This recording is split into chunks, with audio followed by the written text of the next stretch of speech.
And with that, I'm going to let the spaceman, Clint Carey, XIB over Little Two, tell the experiences he had with beings from another planet. Mr. Carey, you may tell your story. Well, back in the year 1954, I had an interview with Ben Hunter on his program, which was very popular at the time, called Ben Hunter's Night Owl program. And following me on this program, there was a young lady by the name of Genevieve Johnson, who was a space contactee. And I had the opportunity of meeting Genevieve, and through the course of the next few months, we became very good friends. Just a short time after that, I had a show up in San Francisco, and when I got back, I called Genevieve, and the phone had been disconnected. And so it seemed like she'd just disappeared.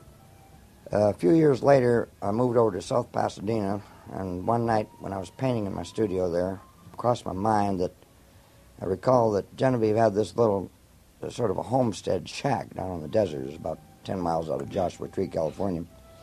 I'd been down there with her a few times. We'd spent the weekend there, and that's where she'd had her saucer sightings and her contacts. So I proceeded to get in my car, and I drove down there. It was about 1 o'clock in the morning. I was very much disappointed because she wasn't there, and I'd expected to find her. But I just played a bad hunch, I thought. So rather than to turn around at that time, this time it was around 3 o'clock in the morning, close to it, I decided to break in through the back door and stay there all night. I knew she wouldn't mind. And I made this pot of coffee, and I went out into the dilapidated little front porch. There was a rocking chair, and I sat in this chair. Just as I was having this cup of coffee and taking a drag on my cigarette, a tremendous white flash appeared in the sky. And it was much brighter than broad daylight. I could see things for miles outlined in the desert. I felt this very eerie vibration going all through me right to the depths of my being.